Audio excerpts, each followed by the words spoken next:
school slide.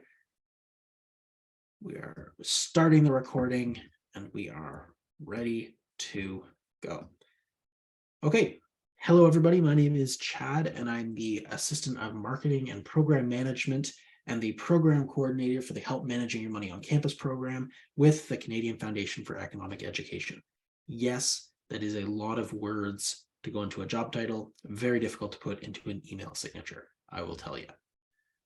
So, the Canadian Foundation for Economic Education is pleased to partner with colleges and post-secondary institutions across the country to get a better handle, or to help students get a better handle on their money. Today's topic is how to pay for school. We're going to dig into some of the strategies you can use to pay for your education and look at the debt you may take on to do so. This workshop is going to last about an hour, and then there will be a half hour available for a live Q&A at the end of the presentation.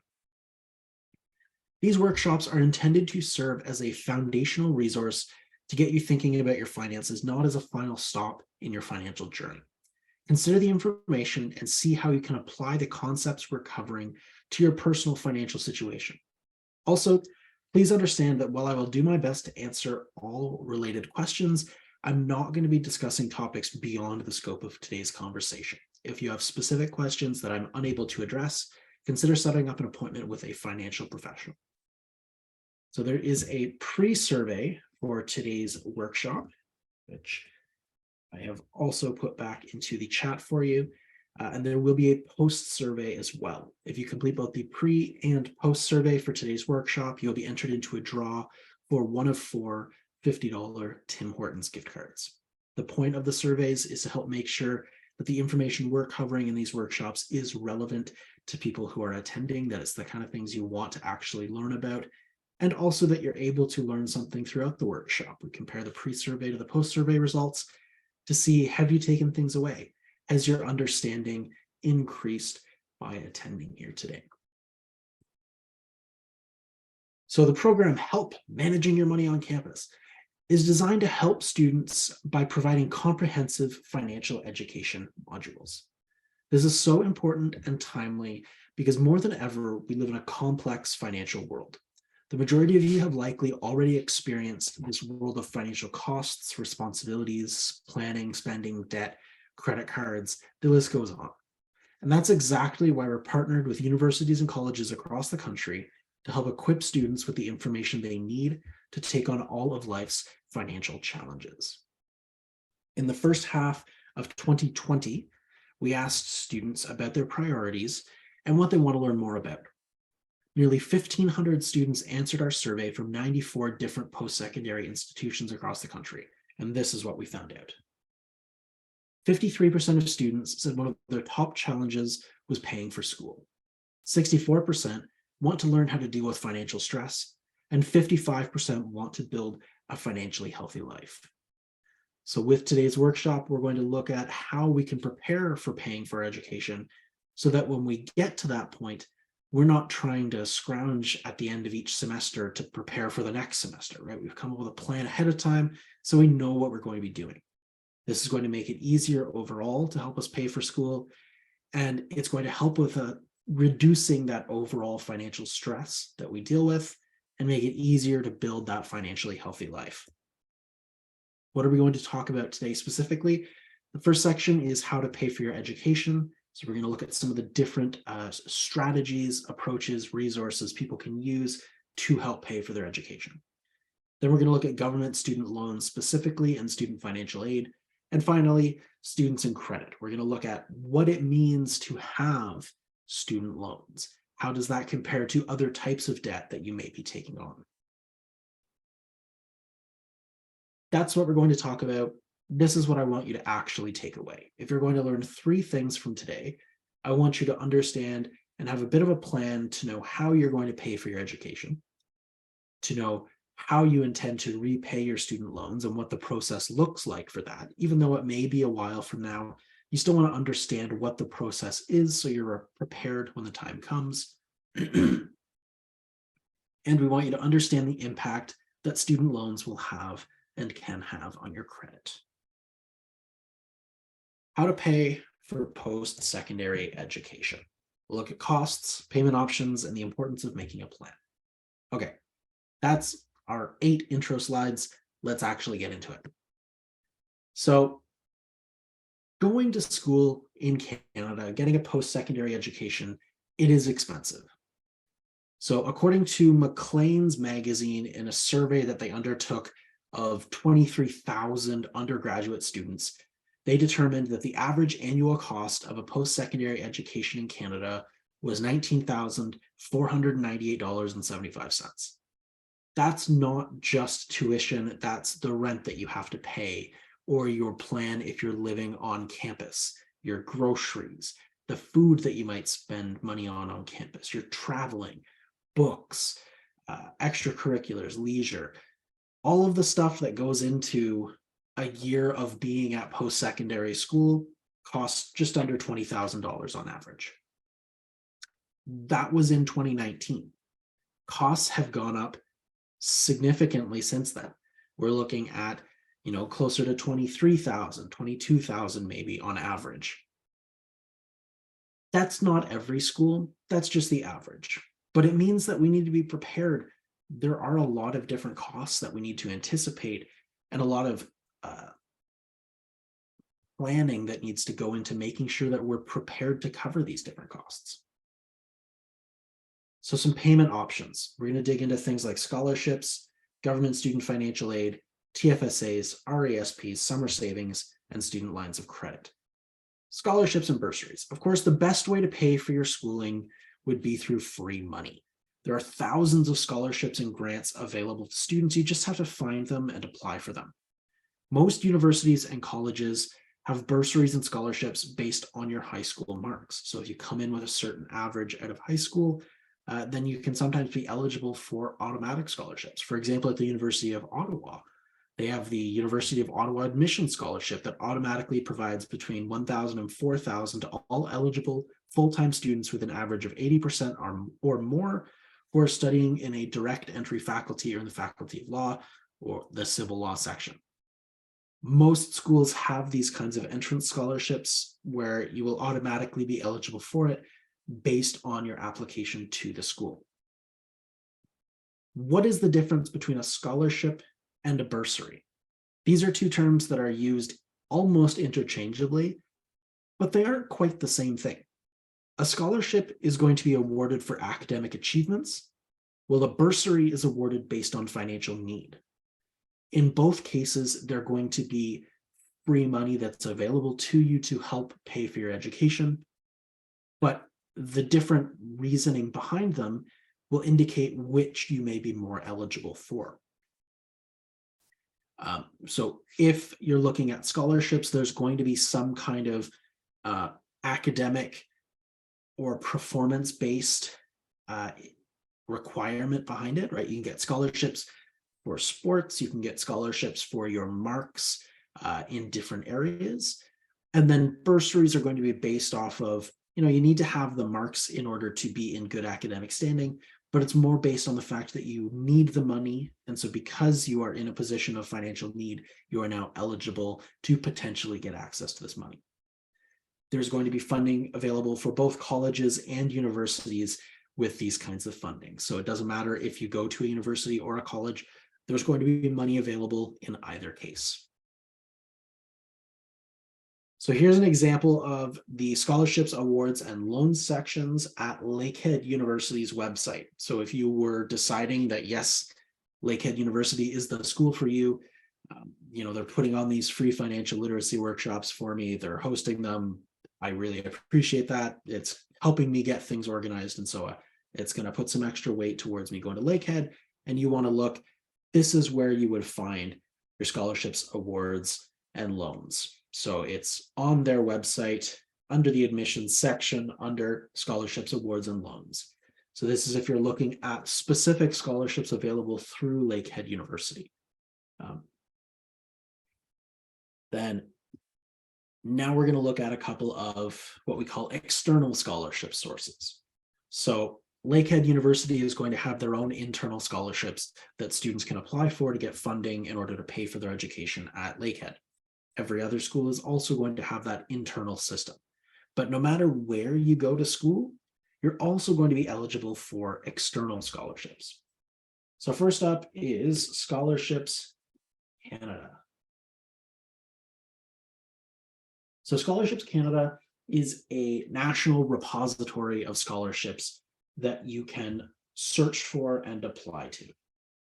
So if I search for scholarships, say I'm looking at business, I search business, and well, it takes a second. Okay, now it's found me 838 scholarships worth over $1 million in value that have business in the name. What if I wanted to instead change it to the field of study and then search again? So now say I'm interested in going into business. I want to get my BBA. I want to get a general business degree. Maybe I want to go into accounting or HR. Now I've got 4,000 scholarships worth over $6 million that I can look at applying to that are eligible for business students. So some of them are specific to specific schools.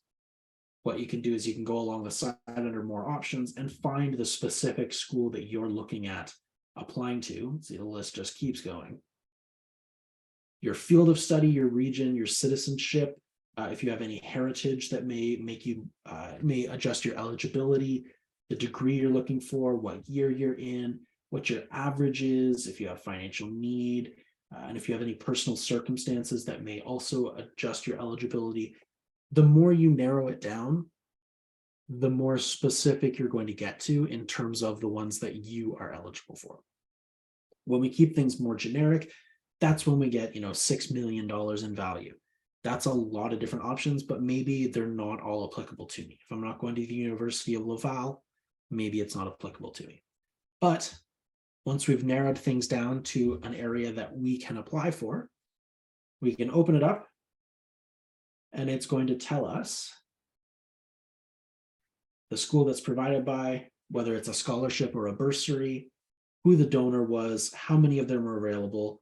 It's going to tell us how much the scholarship is for at the top here, the deadline that you need to apply by.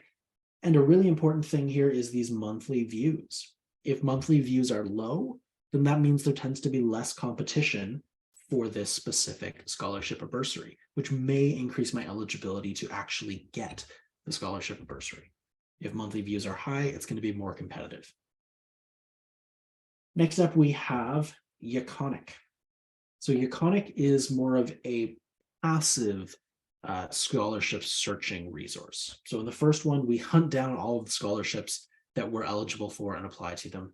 With Yaconic, we actually subscribe, we create a profile, and then it will email things to your email saying, hey, this scholarship has become available, or this one is close to closing and you might be eligible for it. Do you want to apply?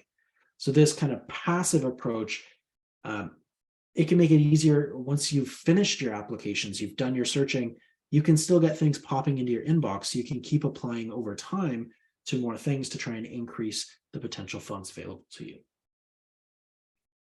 There are also other ones that you can hunt down specifically. They've got resources, and then they have some scholarship recipients in the past that have gotten some of their big $10,000 scholarships. And finally, universitystudy.ca. So this site doesn't necessarily have a lot of scholarships to apply for, but it has a lot of information on scholarships and bursaries, how you can apply for them in different places, and it has information on student loans and the assistance programs for each province. So if you're not going to school in Ontario, then you may want to look at some of the external provincial student assistance programs. And if you are looking to study abroad, you can also look at the international scholarships. So these are available for non-Canadian students studying in Canada, and they're also available for Canadian students who are going to be studying abroad. So yes, if you apply for some scholarships here under apply for scholarships, that can allow you to look for some scholarships. If you're looking to study in a different country, you can get some funding available here as well. Okay, back to our presentation. Scholarships and bursaries can make a significant difference in the costs you're required to cover for school. So it's important you take the application process seriously.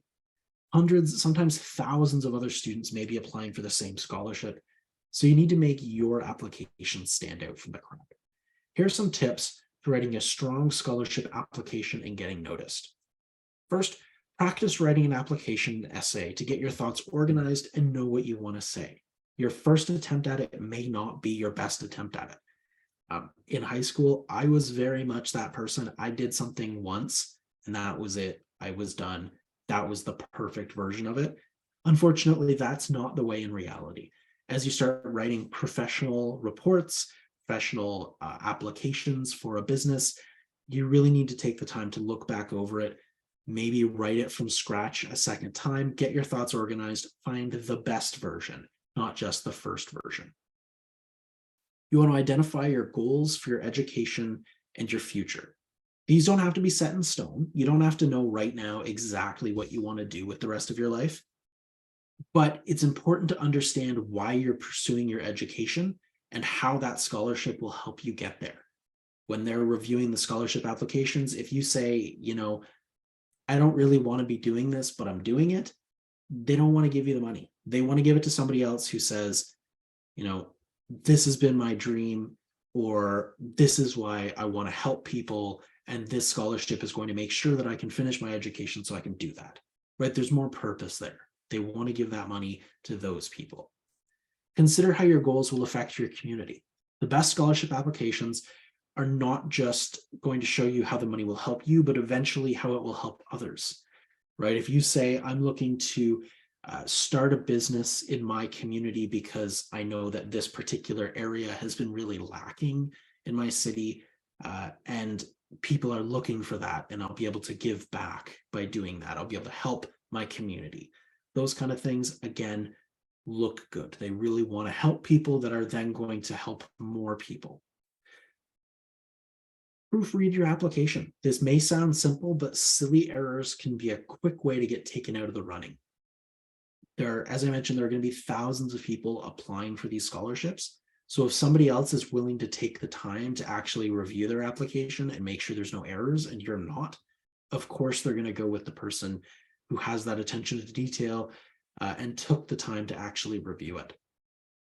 And finally, don't reinvent the wheel, just customize it. In many cases, you can reuse essay and long answer portions from one application to the next. If you do this, though, ensure that you're still customizing the information to reflect what the scholarship is about so that you meet all of their criteria, right? You might want to change the name of the scholarship in your essay. You may want to adjust it a little bit so that it reflects the specific things they're looking for or what the essay is supposed to be about, so that it actually fits properly. So, government student financial aid. For this financial aid, you have generally you have to apply about 6 months before your program starts. Interest rates are typically lower than other student debt, like a line of credit, and you do not need to pay back the loan or interest while you are studying. For any parents who might be here, I was told to make sure that I mention you want to make sure you get your taxes filed on time, because students are not able to begin applying for OSAP and financial aid until their parents have their taxes filed, because they use that relevant tax information in order to determine eligibility for student financial aid. And for younger students, until you're a mature student, it's based off of the income of your parents. So you need to make sure as parents, and for any students here, let your parents know they need to make sure they get their taxes organized so that you're able to start that application. The earlier you want to start applying for student financial aid, they'll need to have their taxes done on the earlier side as well, which either way, the deadline is April 30th. So if you haven't started doing your taxes yet, you might want to start doing your taxes. So once you've completed your studies, you don't have to start paying back your loans immediately either. If you have a Canada student loan, you'll have a 6-month non-repayment period after you graduate. During that period, you won't have to make payments and you won't be charged interest on your loan. The 6-month non-repayment period starts after you do one of the following. So you either finish your final school term, you transfer from full-time to part-time studies, you leave your school, or you take time off from school.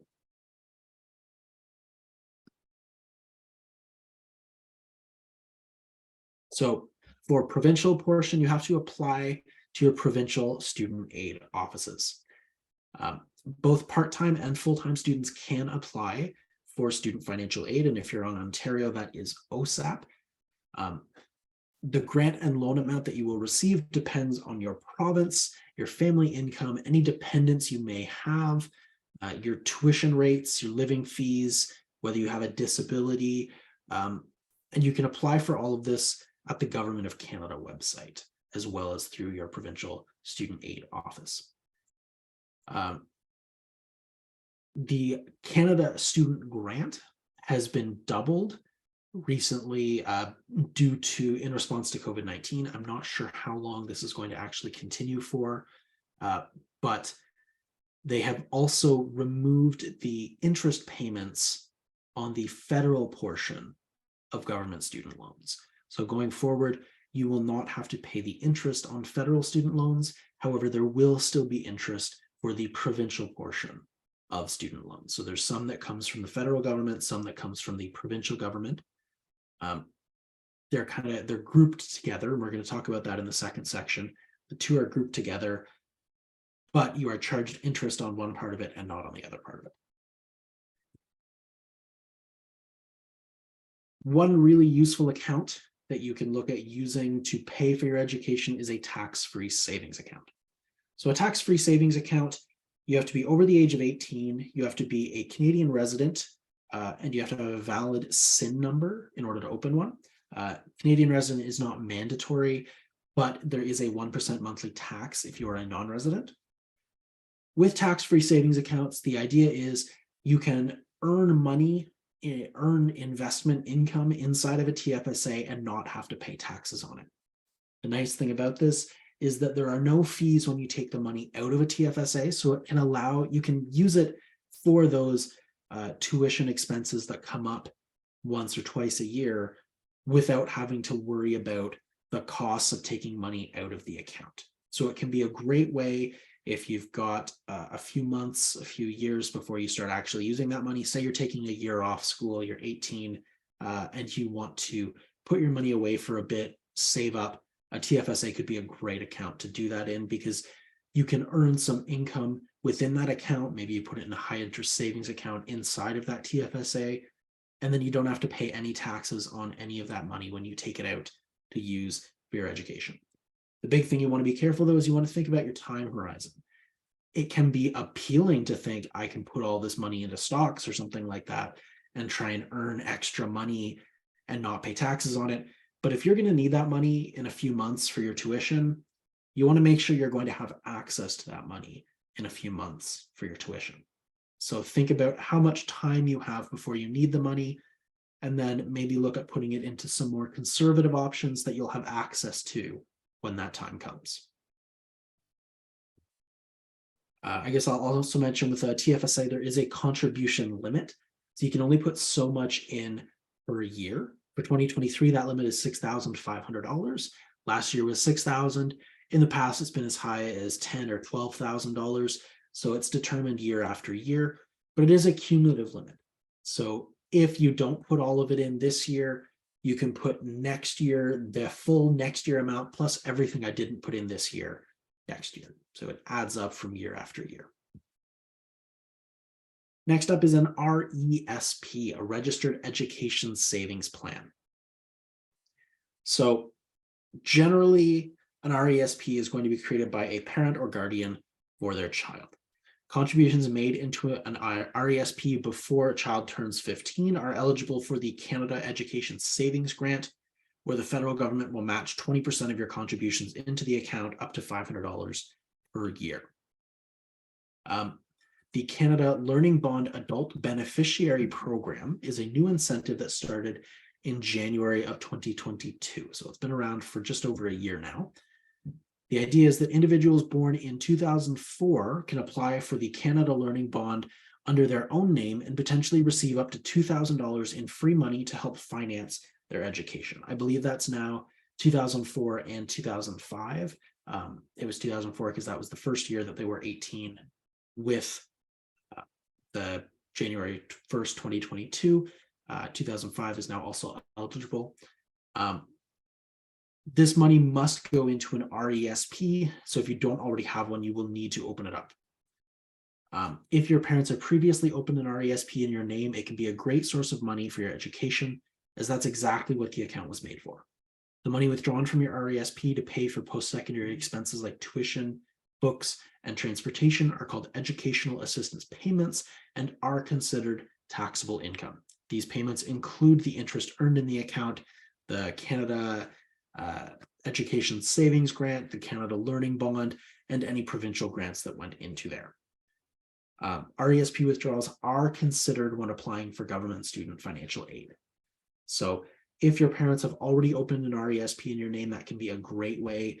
It's exactly what it's made for when it comes to paying for education. If they have not, and you are 18 years of age, then you're actually eligible to start applying in your own name and get up to $2,000 in free money from the government. If you are not yet 18, then definitely look into it when you turn 18 to see whether this program is still available. At this point, there's no indication that they're going to just stop offering it. So when you turn 18, if you do not have an RESP set up yet, then you could be eligible to apply for $2,000 in free money. And of course, another way to save for school is to earn it through summer savings. During your time off school, you can gain part-time or full-time employment. The basic savings account is great for short-term savings. You can also look at a high-interest savings account. You can access your funds at any time with no maximum amount that can go into the account.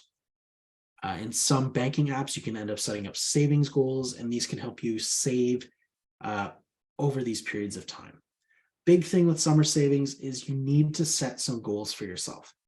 You need to know how much you're trying to save and when you want to have that saved by, because the two options that are going to happen likely if you don't set a goal for yourself is you're either going to be too strict with it and you're not going to enjoy your summer and you're going to feel like, you know, you're just suffering to get back to school, or it's going to go the other way. You're going to have too much free time, you're going to have too much leniency, and you're not going to end up saving enough by the time you go back to school. So make sure you set those goals, understand how much you need to save, when that means it needs to be saved by, how much is coming off of each paycheck, things like that, so you can understand how much you can still use during the summer to enjoy your time. A student line of credit is another way that you can pay for school. During school with a student line of credit, you do not need to repay as long as you're a full-time student, but you will need to repay the interest each month. And you can reuse the credit at any time depending on the type of line of credit you get. After your studies, you must repay once you have a full-time job or 1 year after you finish school. So you've got a little bit of extra time with a student line of credit over government student financial aid. It's 1 year instead of 6 months. But remember, the interest is still accumulating if you wait that full year to pay it back. You have to pay back the line of credit. The time it'll take to pay back the line of credit is depending on how much you actually owe on the line of credit. If you are looking to get a student line of credit, make sure you understand how the agreement you're looking at getting actually works. In some cases, you may be given a lump sum.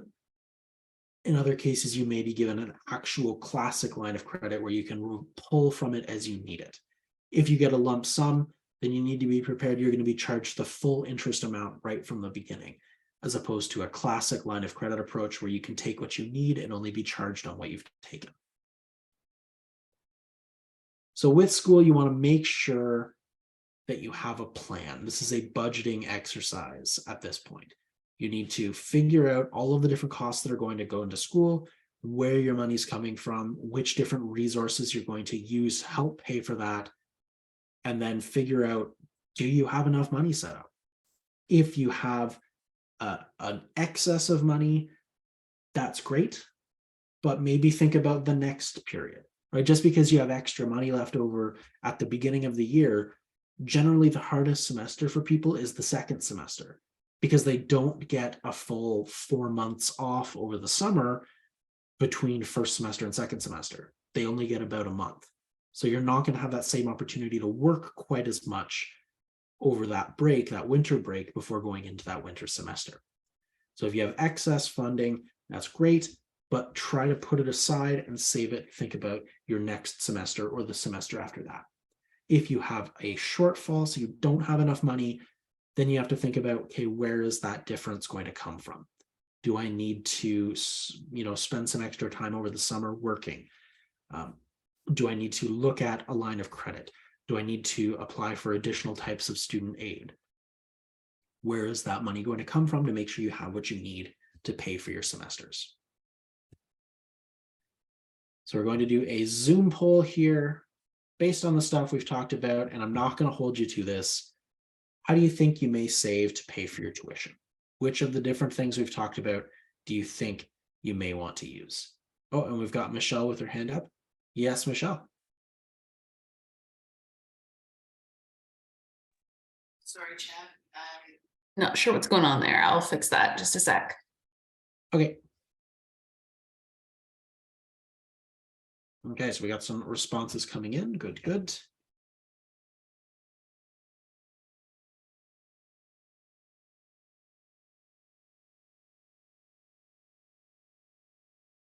Got a lot of options, so I'll give people a few minutes to look through, see what they think.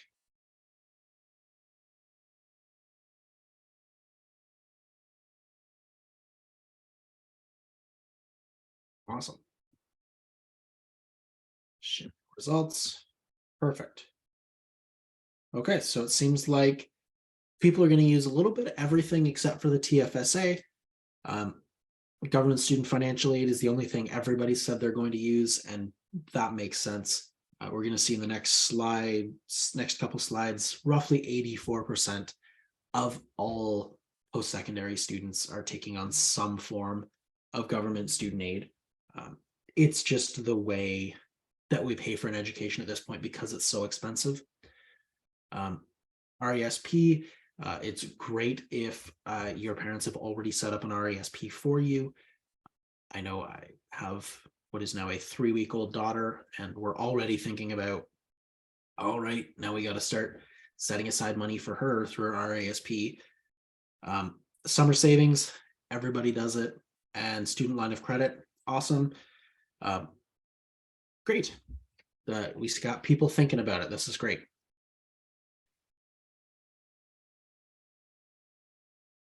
Okay, so that was our first section. So we got 3 sections for today, and we are done the first one. So our key takeaways. Post-secondary school is really expensive, but it can be very valuable. So we often have to just kind of find ways to deal with these big expenses. There are ways in place, right? We've got all these different options to help us. It's not going to be a one and done. You're not going to be able to just use one approach and that's it. You're going to want to combine different strategies together to make sure you have all the costs covered. There's many different ways to pay for school, but make sure you make a plan so you know where your money's coming from and where it's going. And we've got some future workshops coming up in the next couple of weeks where we will talk about, building a budget, managing our costs so that we're able to effectively maximize our money during student times. So government student loans, let's talk about these then, not the future workshops. So most students need some form of government assistance. We're going to look at some of the options when it comes to repaying your student loans and some of the strategies for high and low income earners. So this may not feel like it's something that's quite relevant for you yet if you haven't even gotten to the point of applying for funding for your schooling, but you still want to know ahead of time, what does the process look like, right? When I get to that point, when I'm done, that's not when you want to learn what you need to do at that point. You want to have a bit of an idea ahead of time, right? You might do some additional research once you get there, but you want to know in advance, what should I expect? So if you have a student loan, you are not alone. According to Stats Canada, across the country, 82% of college graduates had loans from government sources. The 2018 National Graduate Survey collected information on individuals who graduated from a public post-secondary institution in Canada in 2015. Of all 2015 post-secondary graduates who graduated with student loans, 2/3 had not fully repaid it by 2018. So people are spending years paying off their student loans. This is not in any way uncommon. So if that's a situation that you are in or expect yourself to be in, it's not an unusual situation. So they found the average debt at graduation for college students was $15,000. In general, the average debt for university students tended to be a little bit higher, closer to $20,000 to $26,000. If you're like most graduates, you're graduating with a student loan. This means that if you aren't already, you will become familiar with the National Student Loan Service Center, NSLSC. Took me a very long time to realize that that was an acronym for something. People just kept saying NSLSC, and it was like I had no idea what that was. National Student Loan Service Center, NSLSC. So it's important to keep your NSLSC account up to date and check it periodically to ensure everything is accurate. So even while you're in school, keep an eye on your account to make sure that everything is accurate. Your account will have the information on both your federal and your provincial loans that you may have received. So as I mentioned before, part of your loans will be from the federal government and part will be from the provincial government. Part will be grants, part will be loans. The grants are just free money that you get to keep. There's no repaying a grant portion. The loan portion is what you will need to repay. There is an option often to take only grants.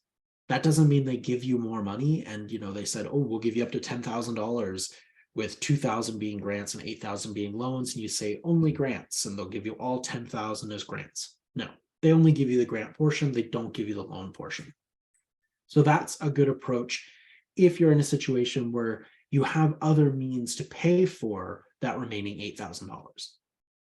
But taking only grants isn't valuable if that means you don't have a way to cover the rest of it, right? So the system is in place to help you by offering these loans.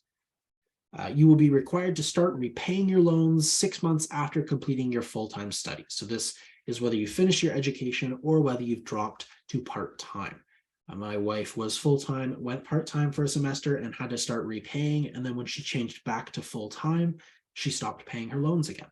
So while you're a full-time student, you do not pay. While you're a part-time student, or while you, once you finish your education or take a break, you will have to start repaying after 6 months. You will also not be charged interest while you're a full-time student, but once your status changes, that interest will begin to accumulate. Note, students with an OSAP loan who are enrolled in a program or who are continuing full-time studies with a new OSAP loan will automatically retain interest-free status. So as long as you keep applying and continue your education, you're automatically going to maintain your interest-free status, and you will receive a bunch of email notifications from the NSLSC saying, hey, you've got a message, go log into your account, check. And those messages will tell you when your due date is to start repaying. If you have the means and opportunity, you can start paying off your loan at any time. You do not have to wait. So if you get some graduation gift money, if you find a summer or permanent job right away, you could potentially look at putting some extra money onto your student loan, especially if it's accumulating interest. So NSLSC will reach out to you via email before your 6-month non-repayment period ends to prompt you to set up your loan payment options. So that email is generally going to be a notice that you have a message from NSLSC in order to maintain privacy. They don't put your personal information in that email. But make sure if you start getting NSLSC emails, keep your eye on them, log into your account, see what they're looking for. It's great that you have the loan repayment options as everyone's circumstances are different, and having the flexibility to choose the payment approach that works for you can make it as easy as possible to pay back your loans. If you have the means at any time, as I mentioned previously, you can make a lump sum payment on your loan. So whether it's just a portion of it as a single payment or all of it at once as a single payment. This will reduce the amount owing and it will decrease the total interest you have to pay on it. So once again, you receive this prompt from NSLSC, you will be able to choose how you make your payments, how much you're going to pay each month, and the date that you will end up making those payments. So you can kind of choose when the payments will happen as well. Most people choose a date where they know they will either be getting paid or have sufficient funds in their bank account so they don't have to worry about missing a payment, right? If you know you get paid at the beginning of the month, make sure your payments are set up at the beginning of the month so that your money's in your account at the time. You will have a choice to have payments automatically deducted from your bank account, or you can make manual payments where you transfer the funds as a payee. Most people go for the automatic deductions because it's just so much easier to not forget. That being said, if you're concerned you won't have the funds in your account, or if it's coming from a different place, then maybe you don't want to have it set up automatically just because you don't want them trying to withdraw from your account if there's nothing in it. Ideally, the best approach is to make sure that there's always enough money in the account and that it comes out automatically so you never miss a payment. Now, you can choose whether to have a fixed interest rate or a floating interest rate with your repayment. So NSC will by default give you a floating rate if you do not specify which one you want. That doesn't necessarily mean it's the best approach for you. A fixed interest rate is calculated to be the prime rate set by the Bank of Canada plus 2%. So the prime rate in the beginning of January was about 6.45%, plus 2% would mean that you're paying about 8.45% for your fixed interest rate.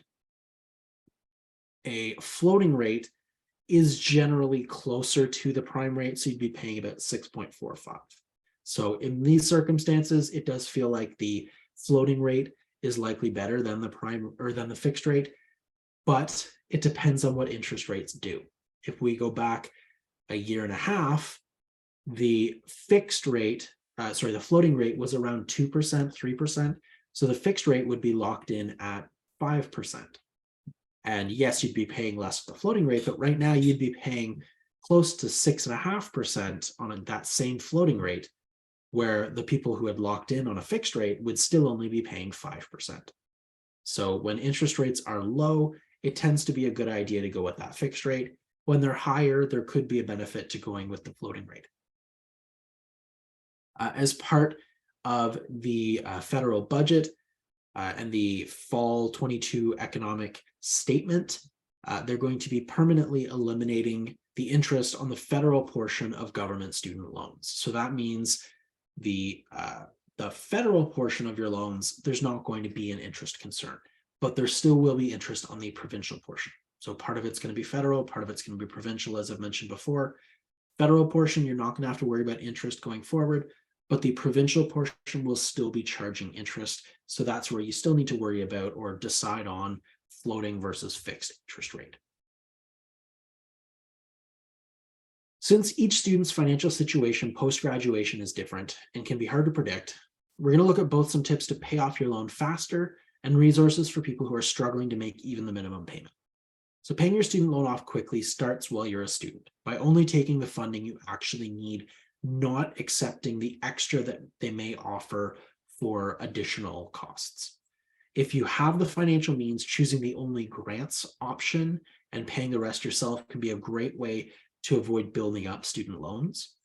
Applying for as many bursaries and grants as possible is another way to get access to additional funds. The problem is that's not guaranteed, right? There's no guarantee that you're going to be selected for a scholarship or bursary or grant. You can create a strict budget and avoid unnecessary expenses at all costs, including over the summer months. This will make it easier for you to build summer savings and for them to then last throughout the year. Shop for sales whenever possible, whether it's clothing, groceries, or even your phone or internet plan. Sales can be a little bit tricky because the point of them is to pull you in and make you buy something you wouldn't otherwise buy. Spending money on something that's on sale that you would not have purchased otherwise is still spending extra money. So sales are great if they're things you were already going to buy or things that you can definitely use. They will save you money. But if it's something you weren't going to get otherwise, then maybe think about, is it really worth, getting it on sale if it's still spending extra money? And once you enter repayment on your loan, you can make more than the minimum monthly payment to help cover the principal as quickly as possible and avoid accumulating interest on those provincial portions. So when you get into repayment with NSLSC, there's a bit of a slider and you can decide, am I going all the way to the minimum or am I going all the way to the maximum or somewhere in between? And it will tell you how long it's going to take to repay your payments or repay your total loan based on how much that monthly payment is. It's important to remember that, like increasing your payments, you can also decrease them to suit your budget. Decreasing your payment will increase the amount of time it takes to pay off your loan and the total interest you may accumulate during that time. Decreasing is one thing, but you don't want to miss payments. If you miss your loan payments for more than 9 months, your loan falls into default and is transferred to the CRA, so the Canada Revenue Agency. If this happens, you're at risk of racking up heavy penalties and it will affect your credit score. The CRA is a federal agency and has the power to withhold your income tax refund, garnish your wages, and seize your assets. So this is not something that you want to happen. You do not want your loans going into default and going to the CRA because they have access to your income. They're going to be very strict about getting their money back. This, of course, can also have a negative impact when applying for mortgages, credit cards, and even rental applications. If you ever find yourself in a position that you're struggling to pay back your loan, there are options that you can take, but you need to be proactive. So first up, there are several options to help with extensions and assistance. You can extend your non-repayment period for an additional 6 months if you are the owner or joint owner of an eligible new business in Ontario. You can get an extra 6 months before you must start repaying your Ontario student loan in the Ontario portion of your Canada-Ontario integrated student loan issued through OSEP. So this does not qualify for the federal portion, but you can extend the repayment on the Ontario provincial portion of your loan. You can also be eligible for a 6-month extension if you work 30 plus hours per week for a registered nonprofit. To be eligible, you must have left post-secondary within the last 6 months and not currently be in repayment. And you have to work 30 plus hours per week in a registered nonprofit or for your eligible new business operating in Ontario and complete the appropriate forms and application. So it's not like it just automatically happens. You have to make sure you apply for it. Depending on your income or disability status, there are also programs available to adjust or halt your payments entirely. And these are the repayment assistance plan and the repayment assistance plan for borrowers with a permanent disability. So to be eligible for the repayment assistance plan, your loan payments must exceed 20% of your total income. You can apply anytime during your repayment period. So if your income changes unexpectedly, you can still be eligible. You will work with the Bank of Canada and Ontario governments to find a payment approach that will work for you, including it could be a situation where you make no payments for a while. And in order to remain eligible, you have to reapply every 6 months. In order to be eligible, you have to be a Canadian resident and you have to be up to date on your loan payments. That's why I said you need to be proactive if you don't think you're going to be able to make those payments on time. Don't wait until you're 3 payments behind before starting to apply for assistance, because then you will no longer be eligible for assistance. So you need to make sure you're applying once you realize you're not going to be able to start making those payments. Then the RAPPD process and eligibility is similar to the repayment assistance plan, but you need to submit medical assessments demonstrating a permanent disability that impacts your ability to pay. And that is section 2. So you looked, student loans are a common part of the education process for everybody. There are many different repayment options and approaches to fit your personal lifestyle. take advantage of that slider and move it where you need it to be for your current situation. As you start earning more money, maybe you increase your payments, decrease the time it takes. If your income goes down, if your expenses go up, then lower that slider, decrease your payments for now. It'll take a little bit longer, but you can still afford to make them. But make sure you always make those payments on time. And if you're not going to be able to, make sure you start the process of applying for assistance early. Finally, students and credit. So we're going to look at what is a credit score, student loans versus other forms of credit and how they impact your score, and ways for students to build and improve their credit score. When you use credit, you will be building your credit score. It's important to have some borrowing history to ensure if you want to borrow for a larger purchase like a house or a car, that your credit rating will be established and it will be positive. Because your credit score is used by lenders to determine what kind of borrower you are, it can affect your eligibility for certain loans or credit cards, as well as the interest rate you're being offered. The credit score itself is a numerical summary of the information contained in your credit report at a particular point in time. If you have any credit accounts, such as credit cards, mortgages, or loans, you likely have a credit report. That includes student loans. These will show up as part of your credit report. In Canada, your credit score ranges from 300 to 900, with 900 being a perfect score. If you have a score between 780 and 900, that's usually considered excellent. Your score is between 700 and 780, that's considered a strong score, and you shouldn't have too much trouble getting approved with a great rate. If you start hitting 625 and below, your score is getting low, and you'll start finding it more difficult to qualify for a loan, and you'll likely have to pay higher interest rates. In general, they say if your score is about 660 or above, you tend to be in a good position. You should be eligible for most types of different general loans, credit cards, things like that. So here's a general breakdown of what goes into your credit score. So roughly 30% of your score, or 35% of your score, comes from your payment history. Do you make your payments on time? Do you make your payments in full? Are you carrying a significant balance from month to month? If you start missing payments, if you start missing bills, cell phone bills, Netflix bills, things like that, that's going to show up in your payment history, and that's going to hurt your score. So it's a balance between the good things on your score and the bad things to determine your final score. So 30% is going to be the amount that you owe. So how much money is currently outstanding at a time. We call the amount that you currently owe your credit utilization. So in general, if you want your score to improve, you will maintain 30% or less average credit utilization. That means if you have a $1,000 limit on your card, you try to keep less than $300 balance on your card, and that will help improve your credit score. That doesn't mean you can't use more than $300. It means when you use more than that, pay it off.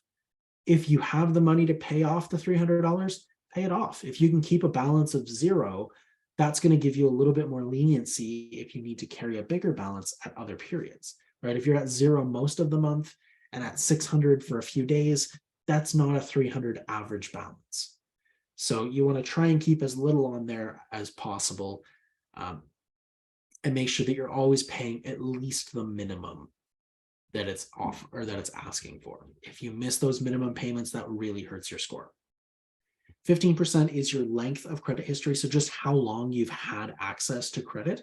It's not a quick thing to fix. Unfortunately, it just means be patient. When you apply for new types of credit and new credit cards, this shows up in your credit score. It's about a 6-point hit for what we call a hard check when you apply for something.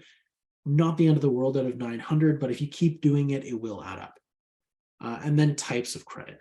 So this is the credit mix you have. The more types of credit you have access to and use appropriately, the more it improves your score. So credit cards are one thing, but then there's car loans, then there's mortgages, then there's lines of credit, then there's overdraft protection, stuff like that. Yes. So student loans.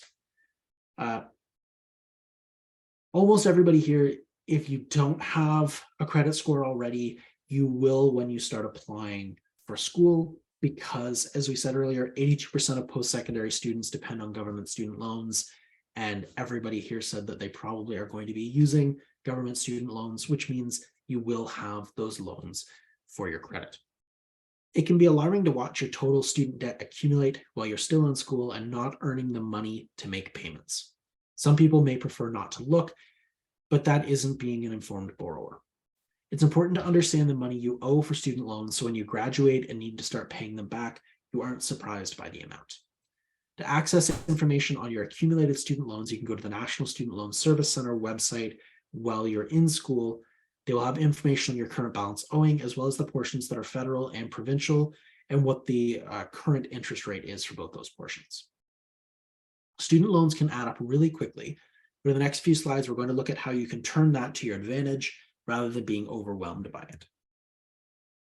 While student loans do have an impact on your credit score, that impact can be different from other types of debt. First, when you're in school, you're accumulating student loans, which you are not required to pay back yet. This accumulated debt does show up on your credit report, but only as a way of showing how much debt you have outstanding.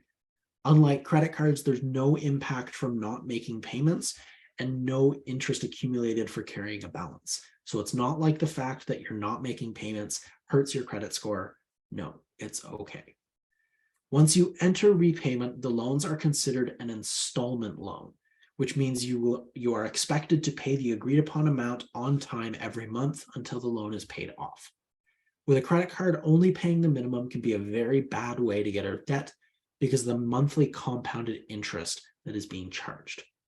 Installment loans, like student loans, car loans, or a mortgage, are instead based upon a specific contract to get a large purchase paid off in a set period of time. Making the agreed upon payments on time consistently, will improve your credit history, and there will be no negative impacts from carrying a balance on the loan beside that interest you're being charged. Another advantage to installment loans is that they add to your credit mix.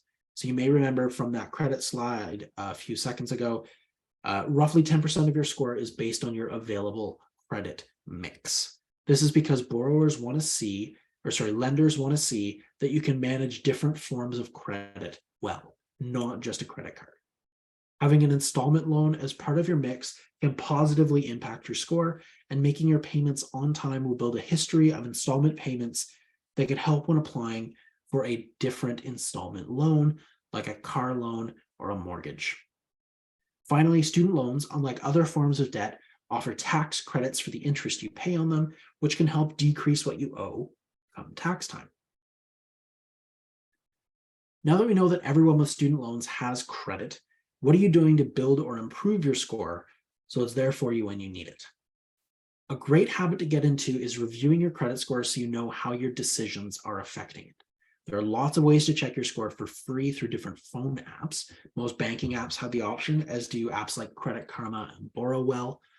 These can be great resources to monitor your score, but be aware of the ads and offers that apps like Credit Karma have. Applying for credit cards you don't need can hurt your score. You don't need to pay or apply for anything through those apps, but they will be there to say, hey, you might be approved for all these different credits. If you don't need them, don't apply for them. Another way to get started improving your score is by getting access to a credit card and using it appropriately. Many banks will offer student credit cards with a $1,000 limit to people enrolled in a post-secondary institution as a way of improving your credit score. If you do get a card, here are some tips to use to build your score. First, avoid keeping an average outstanding balance of more than 30% of your limit. That's what I mentioned before. If you're going to be using more than that, make sure you get it paid off. Ideally, you want to use a credit card like a debit card. Make a purchase, pay it off. Make a purchase, pay it off. Pay your card in full each month. Unlike installment loans, credit cards should be paid in full each month in order to avoid paying the extremely high interest rates. 20% annual interest compounded monthly can end up costing you a lot more money than the initial purchase price of an item. Paying your card in full and not carrying a balance will also help improve your score, as it is considered good behavior. And something most people don't realize about credit cards is when they do charge you interest, yes, they charge it once a month, but it takes effect once a month, but they end up charging it, back charging it daily. So they don't look at what your balance is at the end of the month. They look at what your balance was every single day of the month and apply daily interest throughout the month. So if you had a maxed credit card, you owed $1,000 every day, and the final day you made a $200 payment, you only owed $800.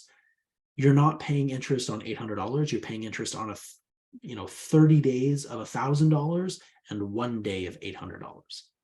So ideally, you don't want to be carrying a big balance for an extended period of time on a credit card, especially if you're not going to be able to pay it off in full each month. Make your payments, make as much as you can for payments throughout the month to keep your balance as low as possible throughout that time frame. Finally, make sure you pay all your debts on time, including your student loans, when they enter repayment. Because as they're set up as an installment loan, student loans actually offer a great opportunity for students to work on improving their credit score as soon as they finish their education, potentially helping their chances for other significant purchases in the future, like a house or a car. And that is section 3. Credit scores are a really important thing for everybody, so make sure you take it seriously and you put in the time and the work to help improve it. Student loans are a valuable tool for building your credit if you use them appropriately. So rather than worrying about everything that's building up, make sure you come up with a plan to get it paid back, and you will see the benefit from it in your credit score. And if you use credit cards the right way, you can really build your score over time. And as just a quick refresher, in our first section, we looked at how expensive post-secondary can be, some of the different ways to pay for it, and the importance of making a plan. In our second one, we looked at how student loans are a common part of education, some of the different repayment options available, and to make sure that you make your payments on time. And finally, credit scores are important. Student loans can be a valuable tool for building your credit, and use credit cards the right way to build your credit score. So our learning objectives from this workshop, we wanted to know how we were going to pay for our education. We did a poll. Seemed like people had some ideas already going in, which is awesome. And a lot of people are going to be going towards student loans, which is very common. We're looking at a plan to repay our student loans. And finally, the impact of student loans on credit. If you do not pay them, it will really hurt your score. But if you do pay them, it's going to make some great improvements in your score and be very beneficial. So next steps, look into scholarships and bursaries when your time arises to start applying for school. Visit the NSLSC website once you start getting government student loans, so you're familiar with what it looks like. Make a plan to pay off your credit card in full if you can, and check out more program resources that we have available. That is the end of the workshop, how to pay for school. I'm going to throw the post-survey link into the chat, and we have some time now. If anybody has any questions, please feel free, throw it in the chat, raise your hand, come off mute, whatever it might be. I am happy to help answer your questions. And as a reminder, if you complete the pre and post survey for this workshop, you'll be entered into a draw to win one of 4 $50 Tim Hortons gift cards. So that is the post survey. I just put in that link, or I just put the link of in the chat. We do have some other workshops coming up for you to keep your eye open for as well. Let me just confirm. Not next week. It's what, 2 weeks? Yeah. April 18th is our Living a Financially Healthy Life workshop, also available on April 20th. And on my phone, I could go to the week. Okay. And then on May 2nd is the How to Manage Debt and Credit, which is also available on May 4th. So Living a Financially Healthy Life, which is about budgeting, spending, savings, and the How to Manage Debt and Credit, which looks more specifically into credit scores, and different strategies to help, manage that effectively. Credit and debt can be a very powerful tool if you're taking it seriously and using it the right way. But it can also be a big problem if you don't take it seriously.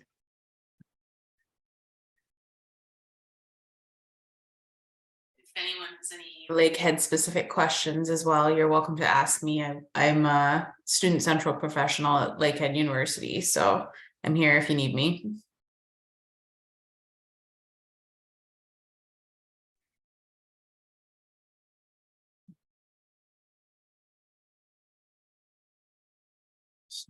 Screen.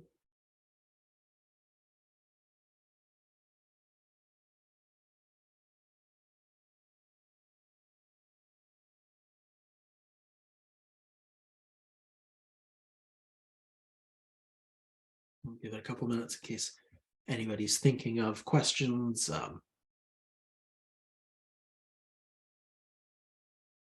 And if you don't have any questions, thank you very much for joining us. I hope you were able to learn something. I hope to see you back in a couple of weeks for our Living a Financially Healthy Life workshop. And hopefully tell people about it if you enjoyed it and feel like you learned something.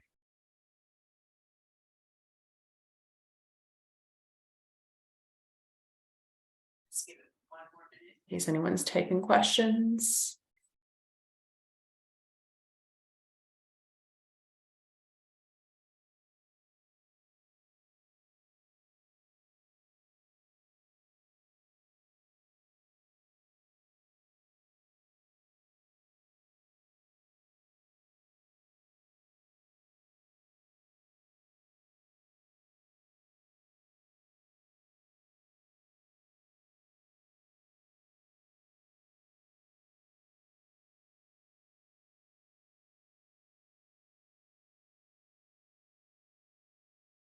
Yeah, well, that seems like no questions coming in. So yeah, thank you, everybody.